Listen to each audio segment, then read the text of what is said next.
सत्यवती हृदयनन्दनो व्यासः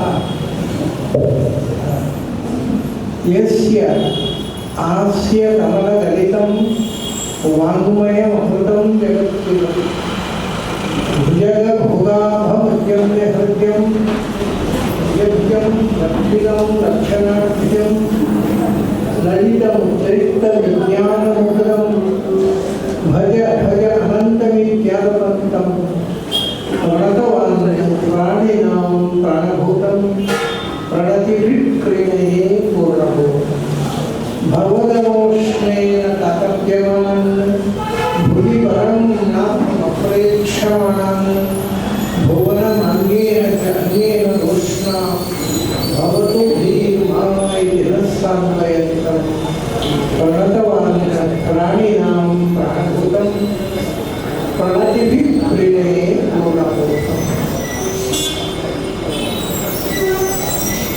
ನನ್ನ ಅಧ್ಯಾತ್ಮ ಬಂದವರೇ, ಭಗವಂತನ ಅವತಾರಗಳು ಅನಂತ.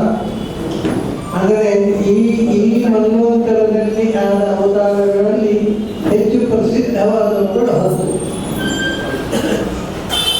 ಅದರಲ್ಲಿಯೂ 10 ಅವತಾರಗಳಲ್ಲಿ ಮತ್ಸ್ಯ, ಕೂರ್ಮ, ವರಾಹ, ನರಸಿಂಹ, ವಾಮನ ಈ 5 ಅವತಾರಗಳು ಭೂಮಿಯಲ್ಲಿ ಆದಂತಲ್ಲ.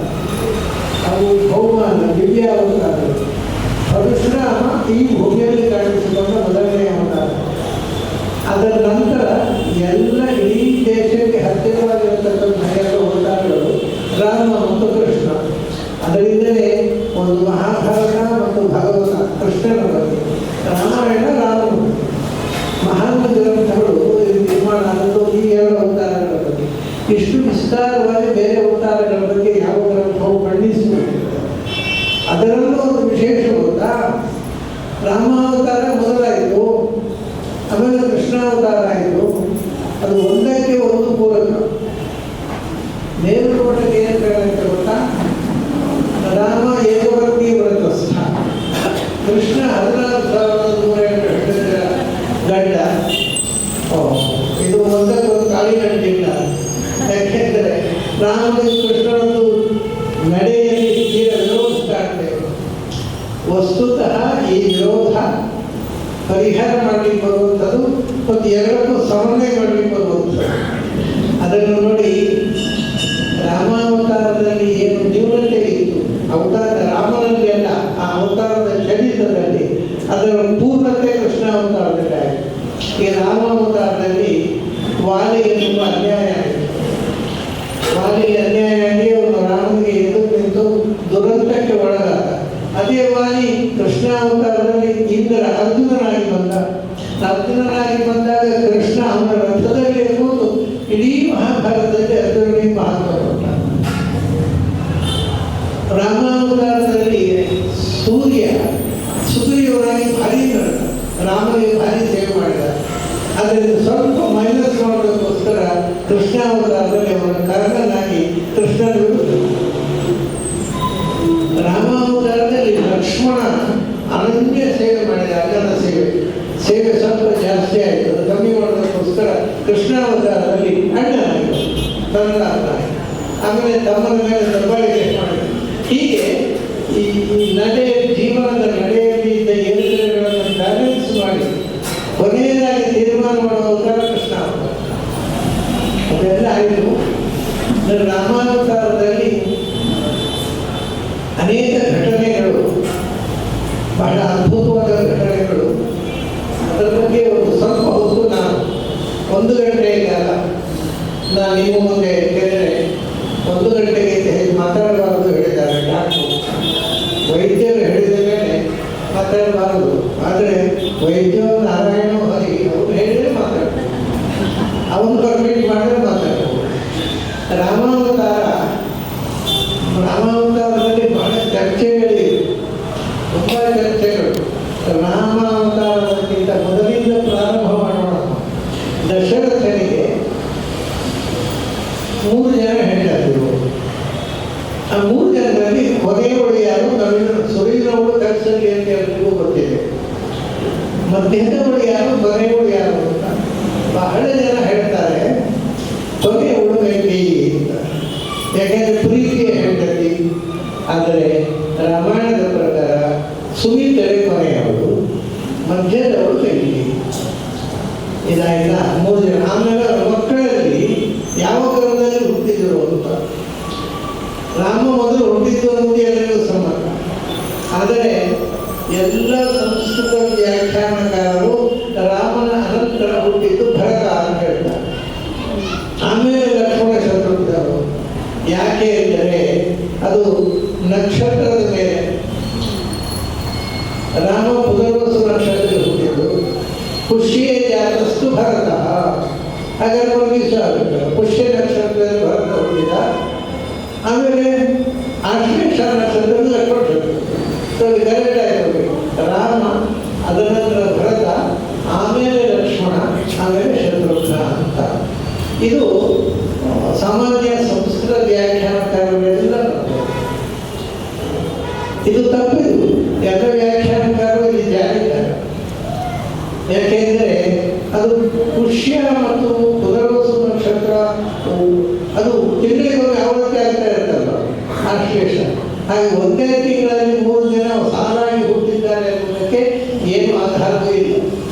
ಅದರಿಂದ ಈ ತನಕ ಸಂಸ್ಕೃತ ವ್ಯಾಖ್ಯಾನಕಾರ ನಂಬಿಕೊಂಡು ಬಂದಂತಹ ಪ್ರಕ್ರಿಯೆ ಏನಿದೆ, ರಾಮ ಆಮೇಲೆ ಭರತ ಆಮೇಲೆ ಲಕ್ಷ್ಮಣ ಅಂತ, ಅದು ಕ್ರಮ ಅಲ್ಲ. ರಾಮ ಹುಟ್ಟಿದ ಮೇಲೆ ಲಕ್ಷ್ಮಣ ಹುಟ್ಟಿದ್ದು, ಲಕ್ಷ್ಮಣ ಹುಟ್ಟಿದ ಮೇಲೆ ಭರತ ಹುಟ್ಟಿದ್ದು, ಆಮೇಲೆ ಶತ್ರುಘ್ನ ಹುಟ್ಟಿದ್ದು. ಆಮೇಲೆ ಇದಕ್ಕೆ ಅನೇಕ ಆಧಾರಗಳಿವೆ ರಾಮಾಯಣದಲ್ಲಿ. ಪಾಯಸ ಕೊಟ್ಟದ್ದನ್ನೇನು, ರಾಮಾವತಾರದ ಮುಂದೆ ದಶರಥ ಯಾಗ ಮಾಡಿ ಒಂದು ಪಾಯಸವನ್ನು ಕೊಟ್ಟ ಹೆಂಡತಿಗೆ. ಬಹಳ ಚಮತ್ಕಾರವಾಗಿದೆ. ಅದನ್ನೇನು ಮಾಡ್ತಾರೆ, ಕೌಸಲ್ಯಾರೇ ನರಪತಿ ಪಾಯಸಾರ್ಥಂ ತದೌತದ. 3 ಜನ ಹೆಂಡತಿಗೆ ಬಾರ್ ಮಾಡುದು. ಅಂದರೆ 3ನೇ ಒಂದು ಕೊಡ್ಬೇಕು 3ರಿಗೆ. ಹಂಗೆ ಮಾಡಿಲ್ಲ, ತುಂಬ ರಾಜಕಾರಣ ಮಾಡಿದ. ಅಂದರೆ ಅರ್ಧಾಂಶ ಕೌಸಲ್ಯ ಕೊಟ್ಟ. ಪಾಯಸಾರ್ಥಂ ತದೌ, ಅರ್ಧಾಂಶ ಪಾಯಸವನ್ನು ಕೌಸಲ್ಯ ಕೊಟ್ಟ. ಅದರ ನಂತರ 2ನೇ ಹೆಂಡತಿ ಕೈಕೇಯಿ ಕೊಡಬೇಕಲ್ವ, ಕೈಕೇಯಿ ಕೊಡಲಿಲ್ಲ, ಸೀದಾ ಸುಮಿತ್ರೆ ಅಂತ ಹೋದ. ಬಹಳ ವಿಚಿತ್ರವಾಗಿದೆ. ಯಾಕೆಂದರೆ ಅವನಿಗೆ ಕೈಕೇಯಿಗೆ ಮಕ್ಕಳಾಗಬೇಕು ಅನ್ನೋ ಬಗ್ಗೆ ಇಷ್ಟ ಇರುತ್ತೆ. ಅದಕ್ಕೇನು ಕಾರಣ ಅಂದರೆ ಕೈಕೇಯಿಯನ್ನು ಮದುವೆ ಆಗುವಾಗ ಒಂದು ಮಾತು ಕೊಟ್ಟಿದ್ದು ದೇಶದಲ್ಲಿ. ಏನು ಅಂದರೆ ಕೈಕೇಯಿಗೆ ಹುಟ್ಟಿದ ಮಗನಿಗೆ ರಾಜ್ಯ ಕೊಡುತ್ತೇನೆ. ಹಾಗಾಗಿ ಕೈಕೇಯಿಗೆ ಮಕ್ಕಳಾದರೆ ಕೈಕೇಯಿಯ ಮಗನಿಗೆ ರಾಜ್ಯ ಕೊಡಬೇಕಾಗುತ್ತೆ. ಅದನ್ನು ಅವಳಿಗೆ ಮಕ್ಕಳಾಗಬಾರದು. ಇದು ಒಳಗಿಂದ ರಾಜಕೀಯ, ಇದರ ಪಾಲಿಟಿಕ್ಸ್. ಅದಕ್ಕೇನು ಮಾಡಿದ, ಕೈಕೇಯಿಯನ್ನು ಬಿಟ್ಟು ಸುಮಿತ್ರೆ ಹತ್ರ ಹೋದ. ಆಮೇಲೆ ಅರ್ಧಾದರ್ಧಿ ಸುಮಿತ್ರಾಜಿ ಮಹಾಮತಿ ಅಲ್ಲಿ ಹೋದ. ಅಲ್ಲಿ ಪೂರ್ತಿ ಕೊಟ್ಟರೆ ಕೈಕೇಯಿಗೆ ಸಿಟ್ಟು ಬರೋಲ್ವಾ. ಅದಕ್ಕೆ ಅದರಿಂದ 4ನೇ ಒಂದು ಅಂಶ, ಅರ್ಧಾಂಶ ಕೌಸಲ್ಯ ಕೊಟ್ಟಿಲ್ಲ, ಉಳಿದ ಅರ್ಧಾಂಶದಲ್ಲಿ 4ನೇ ಒಂದು ಅಂಶ ಸುಮಿತ್ರೆ ಕೊಟ್ಟ. ಮತ್ತೆ 4ನೇ ಒಂದು ಅಂಶ ಉಳಿಯಿತು. ಇನ್ನಿರೋದು ಒಬ್ಬಳೇ ಹೆಂಡತಿ, ಸೀದಾ ಅವಳಿಗೆ ಕೊಡಬೇಕಿತ್ತಲ್ಲ. ಕೈಕೇಯಿ ಹತ್ರ ಹೋದ.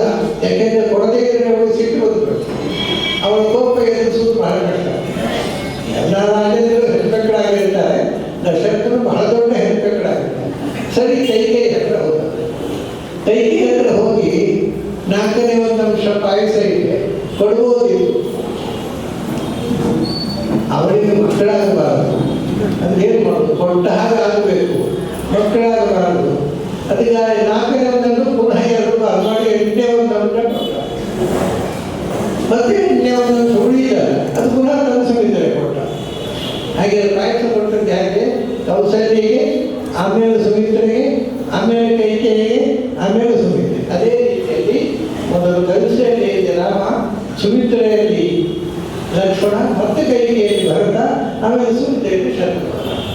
ಆ ಪಾಯಸ ಕೊಟ್ಟ ಕ್ರಮದಲ್ಲೇ ಮಕ್ಕಳಾದರು.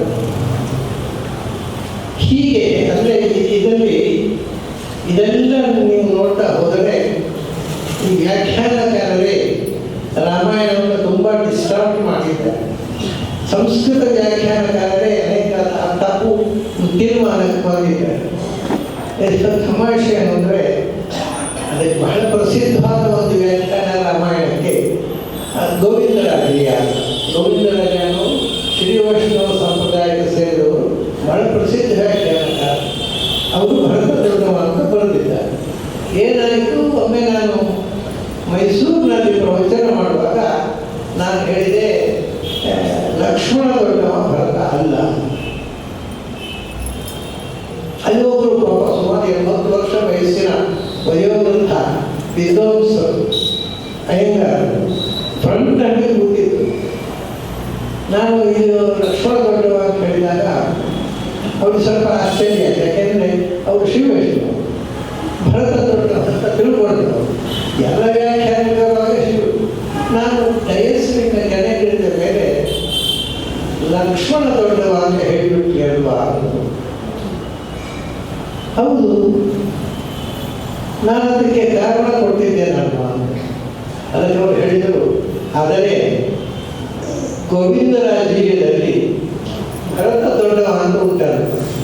ಹೌದು, ಗೋವಿಂದರಾಜರ ವ್ಯಾಖ್ಯಾನದಲ್ಲಿ ಭರತ ದೊಡ್ಡವ ಅಂತಿದೆ. ಆದರೆ ಗೋವಿಂದಾಚಾರ್ಯರ ವ್ಯಾಖ್ಯಾನದಲ್ಲಿ ಲಕ್ಷ್ಮಣ ದೊಡ್ಡವ ಅಂತ ಜನ ಏನು ಮಾಡೋದು? ಅಷ್ಟಿದ್ರು ಹೇಳ್ತಾರೆ, ಗೋವಿಂದರಾಜರು ಪ್ರಾಚೀನರಲ್ವಾ? ಅಯ್ಯೋ, ಗೋವಿಂದಾಚಾರ್ಯರು 200 ವರ್ಷ ಹೋದ್ಮೇಲೆ ಪ್ರಾಚೀನರಾಗ್ತಾರೆ. ಅವಾಗ ಹೋಗ್ತೀರ? ಈಗ ವರ್ತಮಾನ ಕಾಲದಲ್ಲಿ ಇದ್ದವರು ಅವರು ಪ್ರಾಚೀನರಾಗಬೇಕು, ಇತಿಹಾಸದಲ್ಲಿ ಸೇರಬೇಕು, ಆಮೇಲೆ ಹೋಗ್ತೀರಲ್ವಾ? ಕಡೆ ಬಾಬಾ ಅವರು ಒಳ್ಳೆಯ ವಿದ್ವಾಂಸರು, ನೀವು ಹೇಳೋದು ಖರೆ, ನ್ಯಾಯವಾಗಿದೆ ಅಂತ ಬರ್ಬೋದು. ಅದೇ ಅಷ್ಟು ತಪ್ಪು ಕಲ್ಪನೆಗಳು ವ್ಯಾಖ್ಯಾನಗಳಿಂದ ರಾಮಾಯಣದಲ್ಲಿ ತುಂಬ ಕಲ್ಪನೆಗಳು ಬಂದಿವೆ. ಈ ಬಹಳ ಜನ ರಾಮನ ಬಗ್ಗೆ ತುಂಬ ಆರೋಪಗಳನ್ನು ಮಾಡ್ತಾರೆ. ಇವತ್ತು ಅರ್ವಾಂಚಿಗಳು ರಾಮಾಯಣ ಓದಲ್ಲ, ಅವರು ಏನೋ ಕಥೆ ಕೇಳಿಕೊಂಡು ಆರೋಪ ಮಾಡ್ತಾರೆ. ಕೆಲವು ಆರೋಪಗಳಿಗೂ ನಾನು ಇವತ್ತು ಉತ್ತರ ಕೊಡಲಿಕ್ಕೆ ಪ್ರಯತ್ನಿಸ್ತೇನೆ. ಮತ್ತು ಕೃಷ್ಣಾವತಾರದಲ್ಲೂ ದೇವರ ಮೇಲೆ ಆರೋಪ ಮಾಡುವಂಥದ್ದು ಬೇಕಾಷ್ಟು ಮಂದಿ ಇದೆ. ರಾಮಾವತಾರದಲ್ಲಿ ಅನೇಕ ಆರೋಪಗಳಿವೆ.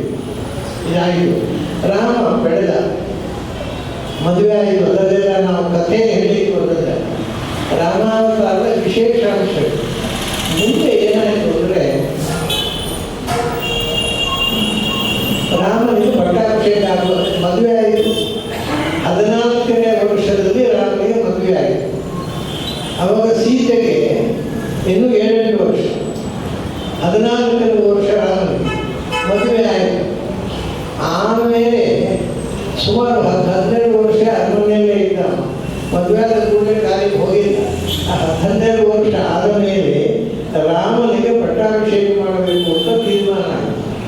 ಪಟ್ಟಾಭಿಷೇಕ ಮಾಡಬೇಕು ಅಂತ ತೀರ್ಮಾನ ದಶರಥ ಮಾಡಿದಾಗ ಅವನಿಗೆ ಅವನು ಒಂದು ದುರ್ಬುದ್ಧಿ, ಭರತನನ್ನು ಕರೆದರೆ ನೀವು ನಮ್ಮ ಅಮ್ಮನನ್ನು ಮದುವೆ ಮಾಡಿಕೊಳ್ಳುವಾಗ ನಿಮ್ಮ ಮಗನಿಗೆ ಪಟ್ಟ ಕೊಡದೆ ಮಾತು ಕೊಟ್ಟಿದ್ದರು ಅಂತ ಭರತ ಅಡ್ಡಗಾಲ ಹಾಕಿದರೆ ಒಂದು ಸಂಶಯ ಬಂದವನಿಗೆ. ಅದಕ್ಕೆ ಭರತನಿಗೆ ಹೇಳಬಾರ್ದು. ಈ ಎಲ್ಲ ದಶರಥನ ತೀರ್ಮಾನಗಳು ಇಡೀ ಇತಿಹಾಸದ ತಿರುಗೀಕರಣ ಆಯಿತು. ಅವ್ರು ಯಾವುದನ್ನು ಮಾಡಬೇಕು ಮಾಡಿ ಅದೇ ಅವ್ರಿಗೆ ವಿಪರೀತ ಆಯಿತು. ಭರತ ಬಂದಿದ್ದರೆ ತಾನು ನಿಂತು ರಾಮನಿಗೆ ಪಟ್ಟಾಭಿಷೇಕ ಮಾಡಿಸ್ತಿಲ್ಲ. ಅವನು ಭರತನಿಗೆ ಹೇಳಬಾರದು, ಗುಟ್ಟು ಮಾಡಿ ರಾಮನಿಗೆ ಪಟ್ಟಾಭಿಷೇಕ ತೀರ್ಮಾನ. ಪಟ್ಟಾಭಿಷೇಕ ಏನೋ ಮಾಡಿದ್ದು ಹಾಗೆ, ರಾಮನಿಗೆ ಪಟ್ಟಾಭಿಷೇಕ ಅನ್ನೋದನ್ನು ಅನೌನ್ಸೇ ಮಾಡಲಿಲ್ಲ. ಬಹಳ ವಿಚಿತ್ರ. ಏನು ಮಾಡಿದ, ಜನರಿಗೆ ತಿಳಿಯಪಡಿಸ್ಬೇಕಲ್ಲ, ಎಲ್ಲ ಊರಿನಲ್ಲೆಲ್ಲ ಅಲಂಕಾರ ಮಾಡಿಸಿದ. ಅಲಂಕಾರ ಮಾಡಿಸಿದ್ದು ಯಾಕೆ ಅಂತ ಜನರಿಗೆ ಗೊತ್ತಿಲ್ಲ. ಅದು ಯಾವುದು ರಾಮ ಹುಟ್ಟು ಹಬ್ಬಕ್ಕೆ ಅಂತ ಪ್ರಚಾರ ಆಯಿತು.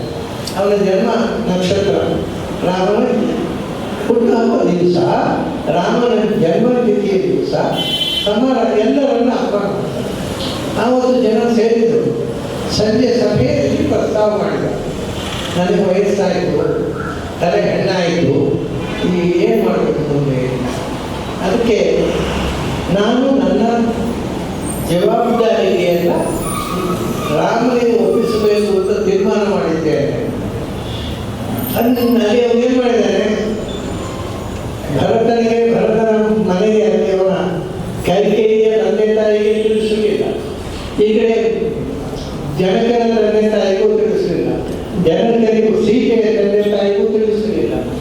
ಯಾಕೆ ಅಂದರೆ ಅವರಿಗೆ ಭರತನ ತಂದೆ ತಾಯಿಗೆ ತಿಳಿಸ್ಲಿಕ್ಕೆ ಇಷ್ಟ ಇಲ್ಲ. ಆದರೆ ನನಗೆ ಯಾಕೆ ಹೇಳಿಲ್ಲ, ಅಯ್ಯೋ ಅವಸರ ಹೋಯಿತು, ಸೀತೆಯ ತಂದೆ ತಾಯಿಗೆ ತಿಳಿಸಲಿಲ್ಲ ಅಂತ ನೆಪ ಹೇಳೋದಕ್ಕೋಸ್ಕರ ಸೀತೆಯ ತಂದೆ ತಾಯಿಗೂ ಹೇಳಿಲ್ಲ. ಬರೀ ರಾಜಕೀಯ ಇದೆ, ಶುದ್ಧಾಂಗ ರಾಜಕೀಯದ ಶರಣ ಆಯಿತು. ಇಬ್ಬರನ್ನು ಪರೋಕ್ಷದಲ್ಲಿ ರಾಮನ ಪಟ್ಟಾಭಿಷೇಕ ಪ್ರಸ್ತಾವ ಮಾಡಿದ. ಅದು ಜನರನ್ನು ಬಹಳ ಸಂತೋಷಪಟ್ಟರು. ಪಟ್ಟಾಭಿಷೇಕ, ರಾಮನಿಗೆ ಪಟ್ಟಾಭಿಷೇಕ ಅಂದರೆ ನಮಗೆಲ್ಲರಿಗೂ ಸಂತೋಷ ಅಲ್ವಾ. ಸಭೆಯಲ್ಲಿ ಸೇರಿದವರು, ಹುಟ್ಟು ಹಬ್ಬಕ್ಕೆ ಸೇರಿದರು. ಅವತ್ತು ಪುನರ್ವಸು ನಕ್ಷತ್ರ. ಅವನಿಗೆ ಯಾರೋ ಜ್ಯೋತಿಷಿಗಳ ಹತ್ರ ವಸಿಷ್ಠರಿಗೆ ಹೇಳಿ, ಇವತ್ತು ಪುನರ್ವಸು ಅಲ್ವಾ, ಇವತ್ತು ಜನ್ಮ ನಕ್ಷತ್ರ, ನಾಳೆ ಪುಷ್ಯ ಸಂಪತ್ ನಕ್ಷತ್ರ, ನಾಳೆ ಪಟ್ಟಾಭಿಷೇಕ. ಅವನೇ ತೀರ್ಮಾನ, ನಾಳೆ ಪಟ್ಟಾಭಿಷೇಕ ಪುರುಸೋತೆ. ಯಾಕಂದರೆ ಅವನಿಗೆ ಚಡಪಡಿಗೆ ಎಲ್ಲಿ ನ್ಯೂಸ್ ಹೀಗಾಗಿ ಇದಕ್ಕೆ ಅಡ್ಡಿ ಬಂದುಬಿಡುತ್ತೋ ಅಂತ ನಾನೇ ಮಾಡೋಣ ಅಂತ. ಬಹಳ ಇದು ರಾಮಾಯಣದ ಅತ್ಯಂತ ರೋಚಕವಾದ ರಾಜಕೀಯ. ಈ ರಾಮಾಯಣ ಪಾರಾಯಣ ಮಾಡೋದು ಯಾರಿಗೆ ಹೊಡಿದೆ, ನಾಳೆ ಪಟ್ಟಾಭಿಷೇಕ ಮಾಡೋಣ, ನಾಳೆ ಸಂಪತ್ತಾರೆ, ಇವತ್ತು ಜನ್ಮತ್ತಾರೆ, ನಾಳೆ ಸಂಪತ್ತಾರೆ, ನಾಳೆ ಮಾಡೋಣ, ನಾಳೆ ಬೆಳಿಗ್ಗೆ ಎದ್ದು ಬಿಟ್ಟೆ ಪಟ್ಟಾಭಿಷೇಕ. ಇದಿಷ್ಟು ಹೇಳಿ ಪ್ರಾಯ ಅವನು ಇದನ್ನು ಕೈಕೇಯಿಗೆ ಹೇಳಿದರೆ ಆಕೆ ಒಪ್ಪಿಬಿಡ್ತಿತ್ತು. ಆಕೆಗೆ ಕೂಡ ರಾಮನ ಮೇಲೆ ಎಷ್ಟು ಪ್ರೀತಿ ಇತ್ತು ಅಂದರೆ ಭರತನಿಗಿಂತ ಹೆಚ್ಚು ರಾಮನನ್ನು ಪ್ರೀತಿಸ್ತಿತ್ತು.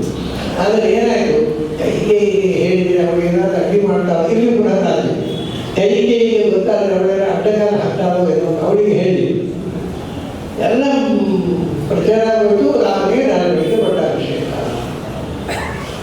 ಆಗ ಏನಾಯಿತು, ಈ ಸುದ್ದಿ ಗೊತ್ತೇ ಇಲ್ಲವಮ್ಮ ಕೈಕೇಯಿ, ಮಂಥನೆಗೂ ಗೊತ್ತಿಲ್ಲ. ಆದರೆ ಅಲ್ಲೆಲ್ಲ ಸಂಭ್ರಮ ನೋಡಿ. ಏನು ಸಂಭ್ರಮ, ಯಾಕೆ ಜನ ಹೇಗೆ ವೈಭವದಿಂದ ಓಡಾಡ್ತಾ ಇದ್ದಾರೆ ಅಂತ ಅವರು ವಿಚಾರಿಸಿದಾಗ, ಇವತ್ತು ಏನು ಗೊತ್ತಿಲ್ಲ, ನಾಳೆ ರಾಮನಿಗೆ ಪಟ್ಟಾಭಿಷೇಕ. ಮಂಥನೆಗೆ ಇದು ಚಿಚ್ಚಿದ ಹಾಗಾಗಿ. ಯಾಕೆ ನೋಡಿ, ಒಂದು ಸಣ್ಣ ಘಟನೆ ಹೇಗೆ ಜೀವನದಲ್ಲಿ ಅದು ಒಂದು ಹೊಸ ಇತಿಹಾಸಕ್ಕೆ ಕಾರಣವಾಗುತ್ತೆ. ರಾಮ ಸಣ್ಣವನಾಗಿದ್ದಾಗ ಮಂಥನೆ ಎತ್ಕೊಳ್ಳಿಕ್ಕೆ ಮಗುವನ್ನು ಎತ್ಕೊಳ್ಳೋದು. ಸಾಮಾನ್ಯವಾಗಿ ಮಕ್ಕಳಿಗೆ ಅವರದೇ ಒಂದು ಸೈಕಾಲಜಿ ಇದೆ. ಕೆಲವರು ಎತ್ಕೊಳ್ಳಿ ಬರೋ ಬರ್ತಾರೆ, ಕೆಲವರು ಎತ್ಕೊಳ್ಳಿ ಬರೋಣ ಅಂತಾರೆ. ರಾಮ ಬರೋಣ ಅಂತ ಹೇಳಿ ಚಿಕ್ಕ ಮಗು ಮಂಥನೆ ಎತ್ಕೋಬೇಕು ಅಂತ ಹೋದರೆ ನಾ ಬರೋಲ್ಲ ಅಂತ, ನೀವು ಬರೋಣ ಅಂದರೆ ಏನು, ಅವಳು ಬಲವಂತವಾಗಿ ಎತ್ಕೊಂಡು ತುಳಿದು ಬಿಟ್ಟಾರ. ಮಗು ಚಿಕ್ಕ ಮಗು, ಅದೇನು ಅಪರಾಧ. ಆದರೆ ಈ ಹೆಣ್ಮಗಳಿಗೆ ನಾನು ಎತ್ಕೊಳ್ಳಲಿಕ್ಕೆ ಬರೋಲ್ಲ ಅಂತ ಎತ್ತಿಕೊಂಡ್ರೆ ತುಳಿದ ಒಂದಲ್ಲ ಒಂದು ದಿವಸ ಇವರಿಗೆ ಬುದ್ಧಿ ಬೆಳೆಸ್ತದೆ. ಇದು ನೋಡಿ ಎಷ್ಟು ಸಣ್ಣ ವಿಷಯ, ಎಷ್ಟು ದೊಡ್ಡ ಇತಿಹಾಸಕ್ಕೆ ಕಾರಣವಾಯಿತು. ಅವಳು ತೀರ್ಮಾನ ಮಾಡಿ ಈಗ ಅಡ್ಡಿ ಮಾಡಬೇಕು. ರಾಮನಿಗೆ ಪಟ್ಟಾಭಿಷೇಕ ಆಗದ ಹಾಗೆ ನೋಡಬೇಕು. ಅಲ್ಲಿಂದ ಕೈಕೇಯಿಯನ್ನು ಹೋಗಿ ಏನು ಹೇಳಿಕೊಡಬೇಕು ಅದನ್ನೆಲ್ಲ ಹೇಳಿ. ಅದು ಬಹಳ ರೋಚಕವಾದಂಥ ಮಾತುಗಳೆಲ್ಲ ಇದೆ. ಕೈಕೇಯಿಯನ್ನು ಮೊದಲು ಅವಳು ರಾಮನಿಗೆ ಪಟ್ಟಾಭಿಷೇಕ ಎಲ್ಲರೂ ಸಂತೋಷಪಟ್ಟು ತನ್ನ ಕೊರಳ ಸ್ಥಳವನ್ನು ಅವಳಿಗೆ ಕೊಟ್ಟಿದ್ರು. ಆದರೆ ಇವಳು ಆರ್ಗ್ಯುಮೆಂಟ್ ಮಾಡಿದ ರೀತಿ ನೋಡಿ, ಕಡೆ ನೋಡು, ನೀನು ಊಟಕ್ಕೆ ಬಿದ್ದ ಹೆಂಗೆ ಸಾಧ್ಯ ಮನೆಯಲ್ಲಿ ಕೌಶಲ್ಯ ಮಕ್ಕಳು ಬೆಳೀತಾರೆ, ನಿನ್ನ ಮಗನನ್ನು ಕೇಳೋರಿಲ್ಲ ಅಂತ ಆಗುತ್ತೆ ಅಂತೆಲ್ಲ ಹೇಳಿ ಕೈಕೇಯಿಯು ಕರಗಿತ್ತು. ಕಡೆಗೆ ಕೈಕೇಯಿ ಕೂಡ ವಿರೋಧ ಮಾಡಿ ಒಪ್ಪಿಕೊಂಡು ಅಲ್ಲಿಂದ ನೋಡಿ, ಮೊದಲೇ ಕೈಕೇಯಿಯನ್ನು ಹೇಳಿದರೆ ಅವಳು ವಿರೋಧ ಮಾಡ್ತಿರ್ತೇನೆ. ಯಾವ ಇತಿಹಾಸ ಬೆಳೆಯೋದೇ ಹೇಗೆ, ಯಾವುದೋ ಸಣ್ಣ ಕಾರಣದಿಂದ ಬೆಳೀತಾ ಹೋಗೋದು. ಕೈಕೇಯಿ ಸಿಟ್ಟುಕೊಂಡು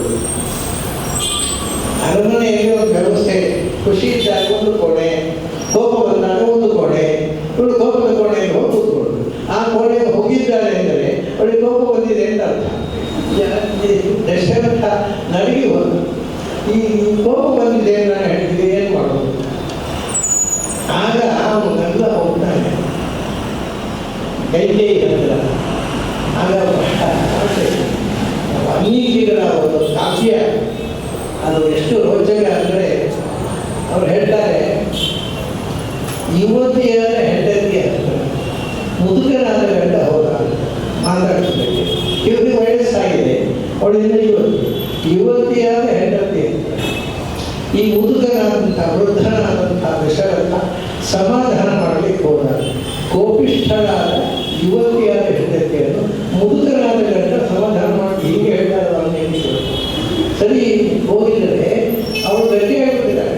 ಮಂಥರೆ ಪೂರ್ತಿ ಮದ್ದರದ್ದು ಬಿಟ್ಟಿದ್ದಾರೆ. ನೀನು ಯಾವತ್ತೂ ಕರಗಬಾರದು, ಏನು ಮಾಡಿದ್ರು ಕೇಳೋಲ್ಲ ಅವರು.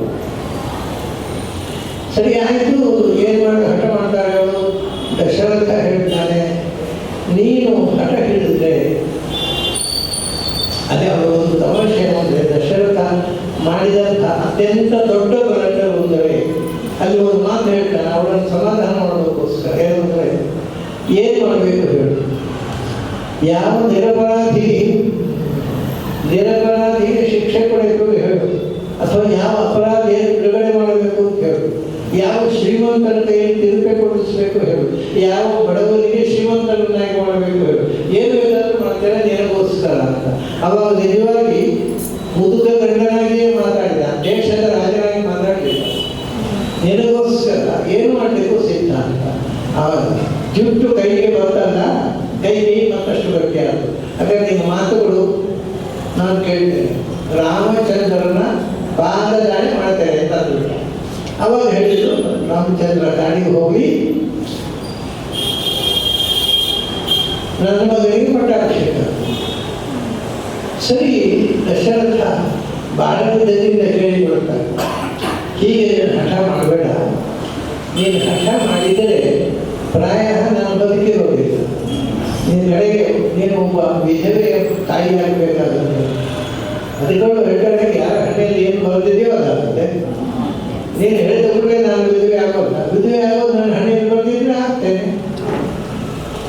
ಅದಕ್ಕೋಸ್ಕರ ನೀನು ನನ್ನನ್ನು ಯಾವ ಪ್ರಲೋಭನಕ್ಕೆ ಒಪ್ಪುವುದಿಲ್ಲ ಅವಳು. ಇದೆಲ್ಲ ಬಹಳ ಸುಂದರವಾಗಿ ಬಹಳ ವಿಸ್ತಾರವಾಗಿ ರಾಮಾಯಣದಲ್ಲಿ ಕಥೆ ಬಂದಿದೆ. ಕಡೆ ಉಪಾಯ ಇಲ್ಲದೆ ನಾವು ಸುಮ್ಮನೆ ಯಾವತ್ತು ಪ್ರಜ್ಞಾಹಿ ಅರ್ಧ ಪ್ರಜ್ಞೆಯಲ್ಲಿ ಕೂತಿರ್ತಾರೆ. ಇಲ್ಲಿ ಪಟ್ಟಾಭಿಷೇಕದ ಸಿದ್ಧ ಆಗಿದೆ, ಎಲ್ಲ ಜನ ಸೇರಿದ್ದಾರೆ, ಯಾರಿಗೂ ಗೊತ್ತಿಲ್ಲ. ಅವಳು ಕೌಶಲ್ಯಗೂ ದಶರಥನಿಗಾದ ಮಾತುಕತೆ. ಆವಾಗ ರಾಮಚಂದ್ರನನ್ನ ಕರೆದಿದ್ದ ಇವನ್ನ ಸುಮಂತ್ರ ಹೋಗಿ ದಶರಥನನ್ನು ಕರೀಲಿಕ್ಕೆ ಹೋಗ್ತಾನೆ.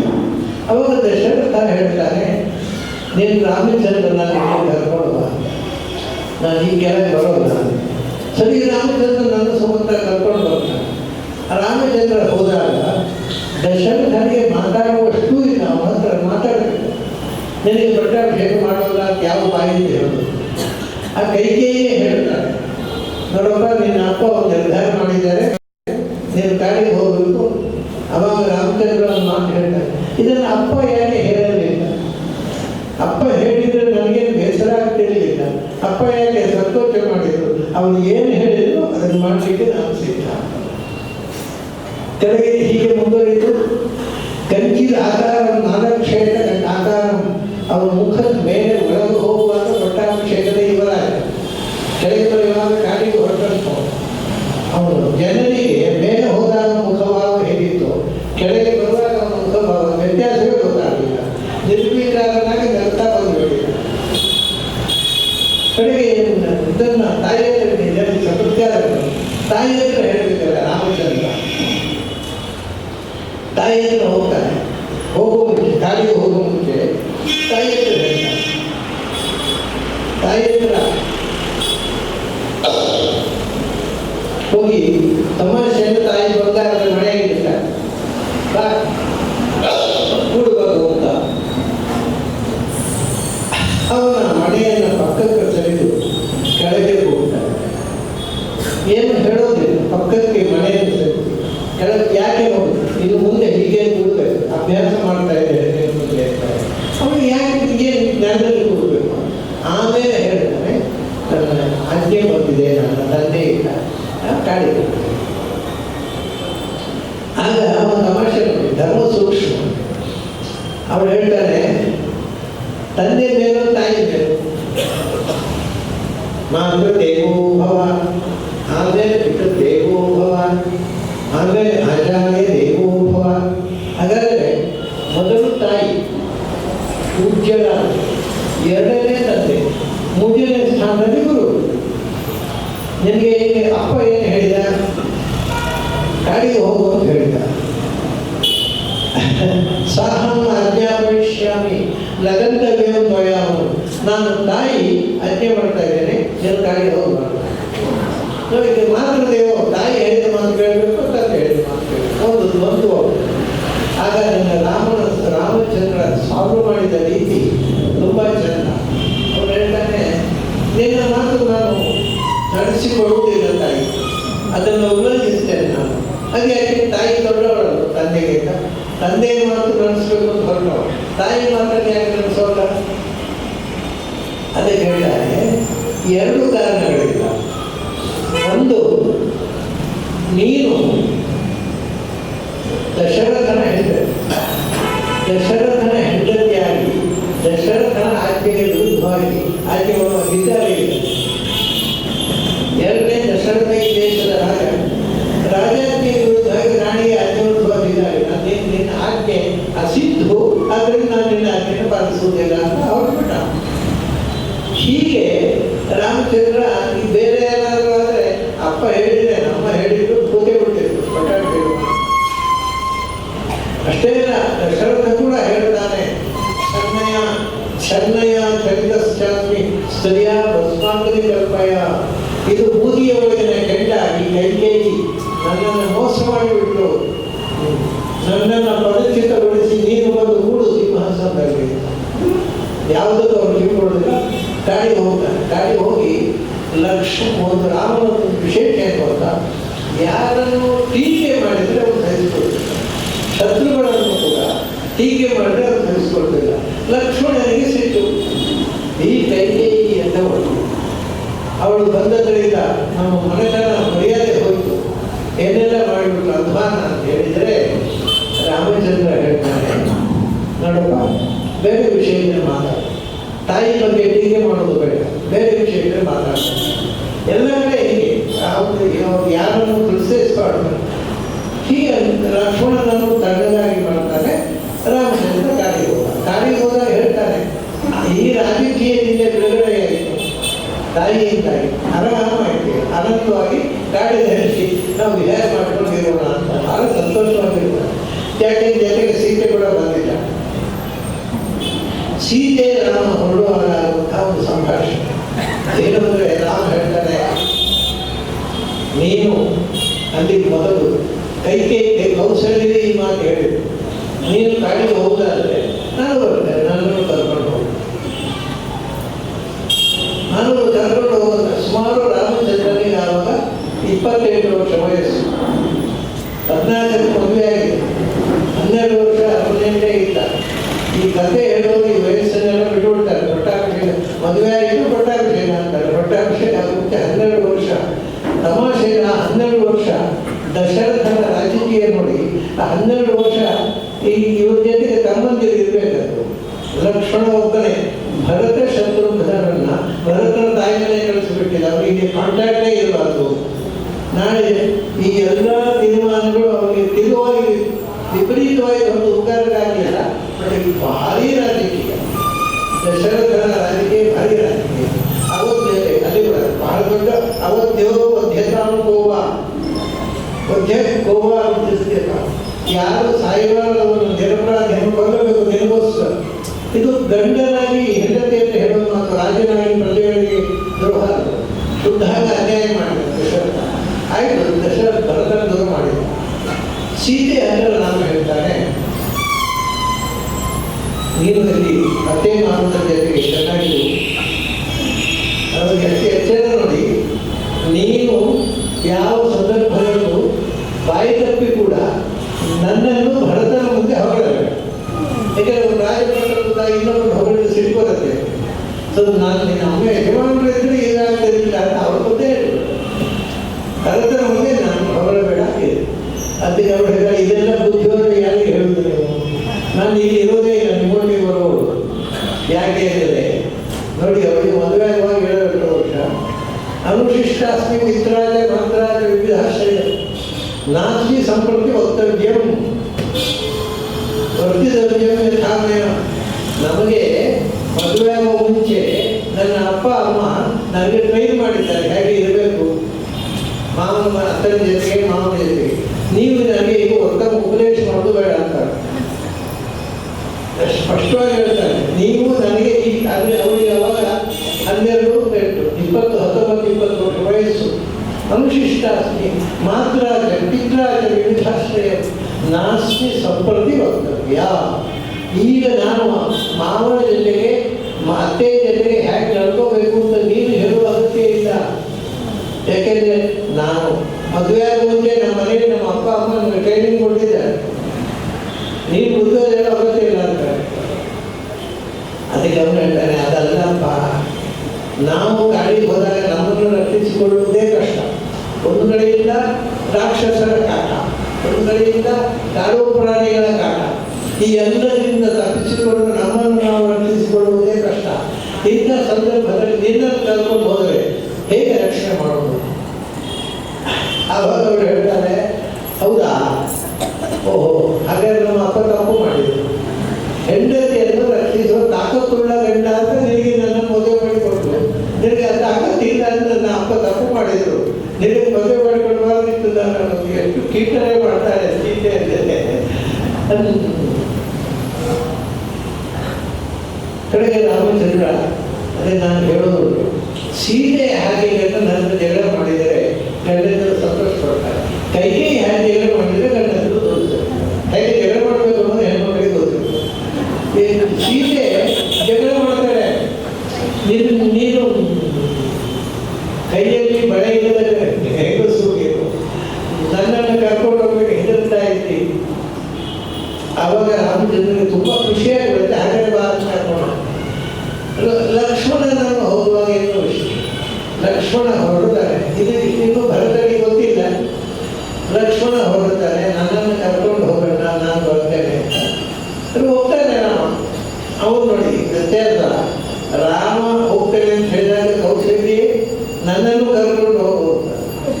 ಆಗ ನಿನ್ನ ಮುದುಕನಾದ ಗಂಡನನ್ನು ಬಿಟ್ಟು ನನ್ನ ಜೊತೆಗೆ ಬರುವುದು ನೀನು ಮಾಡುವಂಥದ್ದು ಬರ್ತಾರೆ ಅಲ್ಲ, ತಪ್ಪು, ನೀನು ಇಲ್ಲೇ ಇರು ಅಂತ ಹೇಳ್ತಾರೆ. ಸುಮಿತ್ರೆ ಏನು ಹೇಳ್ತಾರೆ ಗೊತ್ತಾ? ಭರತ ನಾನು ಹೋಗಿ ಬರ್ತೇನೆ ಅಂತ ಹೇಳ್ತಾರೆ.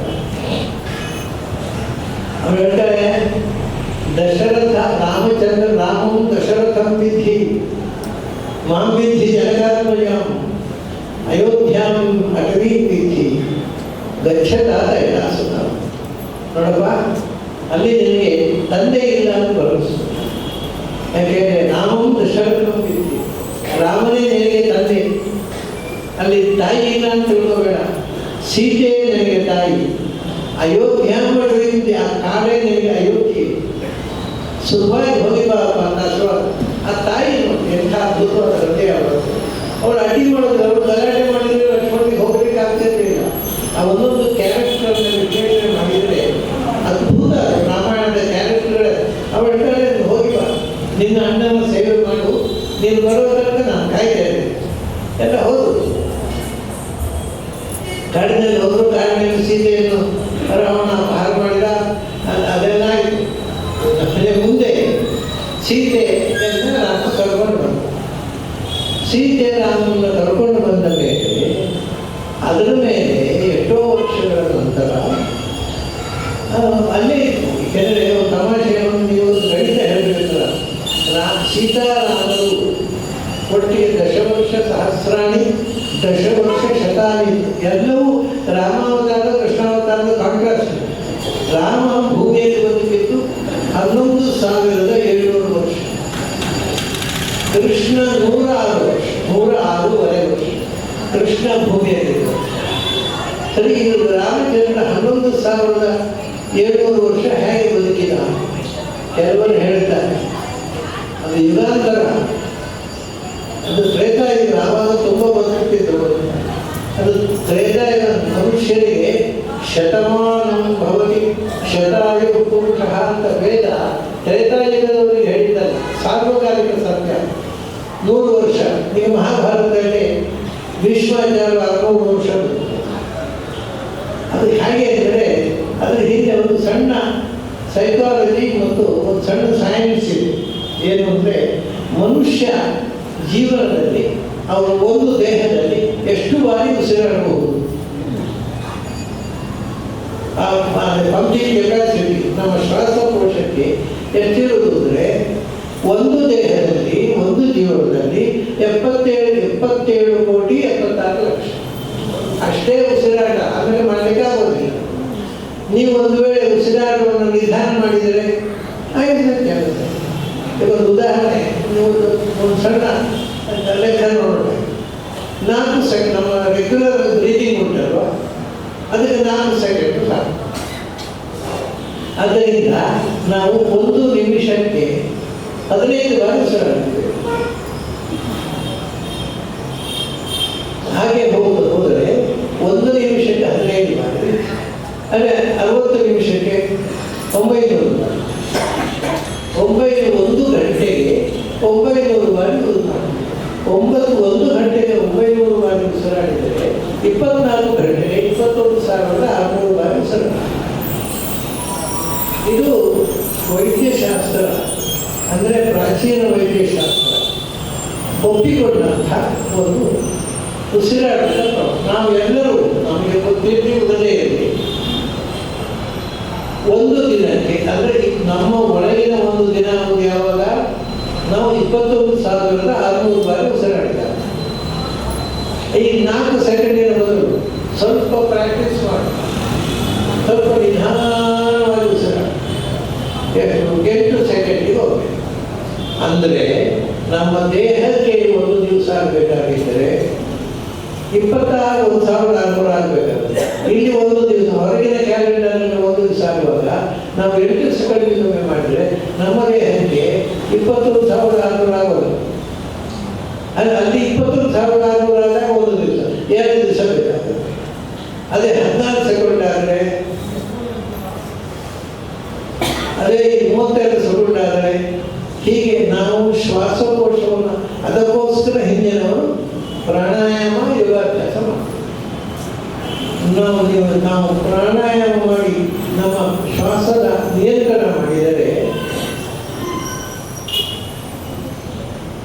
ಇದೇನು ಪವಾಡ ಅಲ್ಲ, ಸಹಜವಾಗಿ ಆಯುಷನ್ನು ಹೆಚ್ಚಿಸಿಕೊಳ್ಳಬಹುದು. ಬಟ್ ಅದು ಸುಲಭ ಅಲ್ಲ, ಅದು ಸತ್ಯ. ಆದರೆ ಮಾಡಿದರೆ, ಅಭ್ಯಾಸ ಮಾಡಿದರೆ, ಈಗ 100 ವರ್ಷ ಬದುಕುವವರು 8 ಸೆಕೆಂಡಿಗೆ ಉಸಿರಾಟಕ್ಕೆ ಕಲಿತರೆ 200 ವರ್ಷ ಬದುಕುವುದು. ಅಷ್ಟೇ ಟೈಮ್ ಅಷ್ಟೇ, ಇನ್ನರ್ ಟೈಮ್ ಅಷ್ಟೇ. 14 ಸೆಕೆಂಡಿಗೆ ಉಸಿರಾಡುವವರು 400 ವರ್ಷ ಬದುಕುತ್ತಾರೆ. 32 ಸೆಕೆಂಡಿಗೆ ಉಸಿರಾಡಲಿಕ್ಕೆ ಅಭ್ಯಾಸ ಮಾಡಿದರೆ 800 ವರ್ಷ ಬದುಕುವುದು. 100 ವರ್ಷ. 100 ವರ್ಷ ಅನ್ನೋದು ಎಷ್ಟು ಸಮಯಕ್ಕೂ ಎಕ್ಸ್ಟೆಂಡ್ ಮಾಡ್ಬೋದು ನಮ್ಮ ಪ್ರಾಣಾಯಾಮದಿಂದ, ನಮ್ಮ ಉಸಿರಾಟದ ನಿಯಂತ್ರಣ. ಹಾಗಾಗಿ ಇದೇನು ಪವಾಡ, ಇದು ವಾಸ್ತವಿಕ. ಹಾಗಾಗಿ ಹಿಂದಿನ ಕಾಲದ ಅವರೆಲ್ಲ ಯೋಗ ಸಿದ್ಧಿಯಿಂದ ನಿಯಂತ್ರಣ ಮಾಡಿದ್ರು. ರಾಮ ದಶವರ್ಷ ಸಹಸ್ರಾಣಿ ದಶವರ್ಷ ರಾಮೋ ರಾಜ್ಯಂ ಅಕಾರ್ಯ. 11 ವರ್ಷ 11,000 ವರ್ಷ ರಾಮ ರಾಜ್ಯವನ್ನು ಆಳಿದ. ಇದರಲ್ಲಿ ಒಂದು ತಮಾಷೆ ಹೋದರೆ ನೋಡಿ, ಗ್ರಂಥಗಳಲ್ಲಿ 11,000 ವರ್ಷ ರಾಮ ರಾಜ್ಯವನ್ನು ಆಳಿದ ಅಂತ ರಾಮಾಯಣ ಹೇಳಿ. 13 ಸಹಸ್ರಾಣಿ 13 ಸಹಸ್ರಂ ಅಗ್ನಿಹೋತ್ರಂ ಅಖಂಡಿತ. ಭಾಗವತ ಹೇಳುತ್ತೆ 13,000 ವರ್ಷ. ಅದೇನು ಲೆಕ್ಕ ಬರ್ತಾ ಇಲ್ಲ ಪ್ರಾಚೀನ. ಭಾಗವತದಲ್ಲಿ 13,000 ಅಂತ ಹೇಳ್ತಾರೆ, ರಾಮಾಯಣದಲ್ಲಿ 11,000 ಅಂತ ಹೇಳ್ತಾರೆ. ಇದರ ವಿಷಯ ಅಂದರೆ 11,000 ಈಸ್ ಈಕ್ವಲ್ ಟು 13,000. ಅದು ಹೇಗೆ ಅಂತ ಹೇಳಿ 11,000 ವರ್ಷ ಅಂತ ಹೇಳಿದ್ದು 360 ದಿವಸಗಳ ವರ್ಷ ಇತ್ತು. 13,000 ಅಂತ ಹೇಳಿದಾಗ ನಕ್ಷತ್ರ ವರ್ಷ, ನಕ್ಷತ್ರ 27 ಇರುವುದು. ಅದು 27 12 320. ಅದರಿಂದ 320 ವರ್ಷ ದಿನಗಳಿಗೆ 1 ವರ್ಷ ಆಗೋಯ್ತು.